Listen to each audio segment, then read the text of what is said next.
The first time I ever thought of a religious vocation was we had a career day and you had to get up in front of everyone and tell them what you wanted to be when you grew up. And I have no idea why, but I knew I either wanted to be a Dallas Cowboys cheerleader or a nun. That's what I knew that somehow I fit there. People often wonder who we are. Why do we dress this way? What do we do all day? Why do we live this kind of life? What does it mean to be a sister, a priest, a Catholic? We want to help you navigate life through faith to find the truth of God and all His glory, because the truth shall set you free. Welcome back to The Truth Shall Set You Free, Go LE Digital. And I want to thank you because you probably have been a faithful member of our team watching these and enjoying these or listening to these perhaps as you are going to work or you're going to school or you're doing other things and you turn them on as well, because there's so much that comes out in each one of these. And now we have a major series going on. So if you haven't seen about 20 or so, you're on the backlog, you see. So just continue to do so. And the main point is vocations, and whatever your age is, and if you know what your vocation is, or if you don't, they're all pointed toward the fact that if everyone lives his or her God-given vocation, then everyone will have that interior freedom by which they can live at peace and bring God's joy to the world. And speaking of joy, I have with me today one of my very joyful sisters. I don't think I have ever seen her not joyful. And this is serious. Even in serious times, she has to muster up a little bit of a more serious expression. Anyway, Sister Basil Marie, welcome to The Truth Shall Set You Free. Sister, tell us a little bit about your family and your upbringing and how you found your vocation. Great, sister. Thank you so much for having me. I was born in Louisiana, where most of my family still live. I'm an only child, so it's just me. I'm the one, the only, and That's true. Which is probably all that my mom could handle. And my mom's a single mom, and we moved to Texas when I was pretty young, and so we lived kind of far from family, and it was just mom and I. But mom really wanted me to receive a Catholic education because she wanted me to still have a family and one that would support me in my faith journey. And so she worked so hard to provide a Catholic education for me. And she said, so I went to a school run by the Congregation of Holy Cross. Wonderful. And had priest brothers and sisters from their community teach me growing up. Now, in case our audience doesn't realize, that's the congregation that began Notre Dame University, the priest of the Holy Cross congregation. Okay. Yes. And so I was so blessed to have them in my life, and especially through the mode of spiritual fatherhood, especially the priests that I had growing up really were the fathers that I had in my journey, and they really supported me. And did they teach you, or were they in the parish? How did you get to know them? I had brothers and sisters who taught me in school, and one of the sisters was a principal, and the priests mostly were just at the parish doing things, but they lived such a beautiful religious life and community life that there was something so attractive about that to me. And I remember seeing their joy and the way that they loved and just continued to give and give and give for the sake of Christ that began to tug my heart and tell me that I knew that my heart was made like theirs. But kind of in my own little world, I didn't really know how that fit. I knew what it should look like, but I didn't know how I fit into it. But the first time I ever thought of a religious vocation was we had a career day and you had to get up in front of everyone and tell them what you wanted to be when you grew up. And how old were you? I was in the first grade. So First grade. And I have no idea why, but I knew I either wanted to be a Dallas Cowboys cheerleader or a nun. They start early in Texas, I do believe. That's true. First And grade. that's the culture, right? Catholic school in Texas. That's what I knew that somehow I fit there. That's perfect, sister. And which one could I see you better in? Well, anyway, go ahead. Yes. And so that's kind of the first time I ever thought about it. And I remember going up there and saying I wanted to be a Dallas Cowboys cheerleader and then kind of forgot about it. And did a bunch of other different things and went through school still always wondering what I wanted to be. You know, I feel like everyone, even from a really young age, knew they wanted to be such and such. And I knew that I really felt like my heart was made for service. And so I kept trying to figure out what that looked like. I even begged mom to like let me spend a summer trying to learn Swahili so I could go be a missionary. Goodness. And there was always just something missing. Did you learn anything in Swahili? No. I didn't have the attention span to stick with it. But I tried.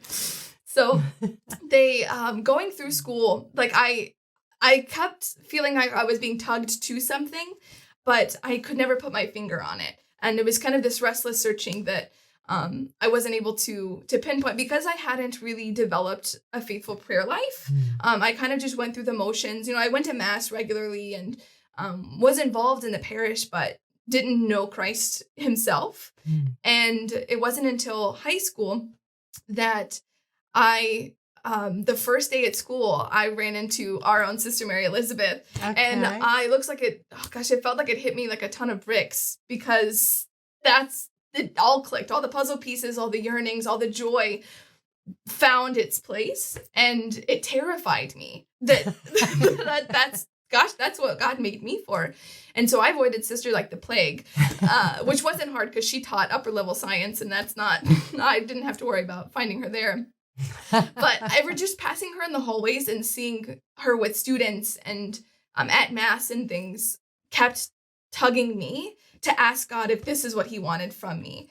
And I was honestly very afraid of that answer because I knew I'd have to do something, because I knew if God showed me where my vocation was, I'd have to follow it with my whole heart or else I wouldn't ever be happy. Beautiful. And so I remember when I became a sophomore, I was assigned to Sister Maria Catherine's class.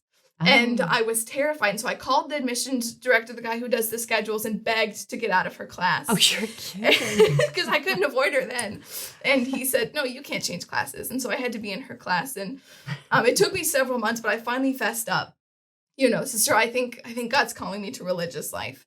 Because I hadn't told any of my friends. I had been praying about it and but couldn't find the courage to tell them. I was kind of paralyzed in the fear that I would lose my friends or people wouldn't think I was cool because I had a lot of friends. I was pretty popular. People liked me. And Sister, let me ask you, it was a Catholic school. Yes. What was the culture like in that particular school? I went to a very beautiful Catholic high school. It was new. It had just been started only a couple years before I started to attend there. And they had weekly mass, monthly, all school adoration and theology and just regular encounters with Christ and trying to facilitate that in the students, which was new to me. I went to a good Catholic elementary school, but this was the first time I really felt like I was being invited to encounter Christ in the Eucharist. Beautiful. And because that's where he dwells for love of us. And I kept finding myself wanting to go make chapel visits and things but it still very much was a high school. I was still the 15-year-old girl who wanted to be popular and was afraid that if someone saw me ducking into the chapel, people wouldn't like me anymore. Whatever kind of fears that we get trapped in to follow the Lord. And so Sister Maria Catherine encouraged me to go on a retreat. And I remember just being so scared the whole flight up. Maybe up to Michigan, up here in Ann Arbor. So it was one of our retreats. vocation discernment retreats. Yes, okay. Sister. And because I knew I would either probably find out, yes, this is where God was calling me, or no, this isn't where God was calling me. And I really liked riding the fence. I didn't really want to know. You were comfortable? Because I didn't have to do anything. I could just kind of say, oh, I'm discerning, and then, not have to do anything about it. But I remember coming here and just going to the chapel the first time and knowing that my heart was meant for here. Like my heart was meant to serve the Lord out of this chapel in Ann Arbor, Michigan. And I remember wanting to enter right then and there. And you were like, Sister, that's beautiful. And when you turn 18, you can't. And so that was really hard going back. But it taught me a lot about wanting my vocation, because I had to go through 2 more years of high school and constantly explaining to my peers, no, I actually want to give my whole life to Jesus. And no, I do. I know that will make me happy. And I know that's what will bring me fulfillment. And Sister, let me ask you a couple questions. Well, first one, so here you are, an only child. Yes. You and your mom. Mm-hmm. How did she respond when you began breaking the news to her about a possible religious vocation? I think, and my mom is so beautiful that she was very honest with me. And I think she wasn't exactly thrilled to begin with because she really wanted me to be happy. And I think she was afraid that if I went to discern a religious vocation, that I would enter and then not be happy and not be able to, do anything about it. And I think once she kind of came around and started meeting the sisters and just saw how effusive their joy was, that she was able to realize, like, no, this is actually what's going to make her happy, that there is something beautiful in giving everything. I think there's a part of your mom that would love to be in the community. Yes, no, really. And I think she has really learned, too, that she didn't lose her only daughter. Exactly. She's gained 150 new ones. That's right. That's right. And so that's been a very beautiful gift for both her and I in my vocation. Then another thing, sister, you referred to the priest as being your spiritual fathers, which, of course, we as religious women are spiritual mothers to all of our children scattered throughout the globe. But in any case, going back to the priesthood, do you think perhaps you would have ever found your vocation had it not been for those good, serving is the term that you used, zealous, energetic, loving priests who knew who they were by their vocation? Sister, honestly, I don't think so. I think that they planted a seed in me very early. And although I wasn't called to their community or their spirituality, they wanted me to be a saint in the way that God created me, because God creates us to be saints in our own skin. And so they very beautifully invited me to experience their life. They would invite me to prayers with them and frequently counseled me and helped me to find where God was calling me. And it was so beautiful because I knew wherever God was calling me, like that's where they wanted me to be. And have still continued even since I've entered to support me, especially through their prayers and through the sacraments and being united spiritually there. They still continue to be spiritual fathers and to every me. time I visit University of Notre Dame, they all ask about you. I would think, my goodness gracious. But one of them has since become a bishop who's very close to you, correct? Yes. Bishop Bill Walk of Pensacola, Tallahassee was my pastor growing up. And he's the first person I think I actually honestly told about a religious vocation, because I knew I wanted to tell someone, but I didn't want him to be able to tell someone else. So I figured the way to do that was confession. And so I went in That was good. and just started to cry. And he asked, what's wrong? And I was like, oh gosh, I think I have a religious vocation. And I'm just crying. And he kind of looked at me and said, well, it's not that bad. Because he loves his religious Bishop Walk. Yes. And so it was really him specifically who I think we're made a lot alike. And just the joy that I know he has serving the Lord and just giving him everything is still an image for me of how I want to live my religious life and to give everyone. But obviously as a Dominican and a Dominican in the modern world. Yes. And just being a radical witness to the joy of truth, not just truth. Truth is like it sets you free and brings us that joy. And so currently, where are you stationed and what are you doing? I am living in the Georgetown Priory in Texas, and I'm a student at Southwestern University. So I am getting a degree in 4-8 social studies and K-12 special education. Oh, beautiful. Yes. I think those both fit you. If anybody can keep up with you, we'll see. Yes. That's beautiful, sister. So what advice would you have for young women considering vocations today? Because you entered when you were how old? I was 18 when I entered. Which is what I told you. You could if you... Yes.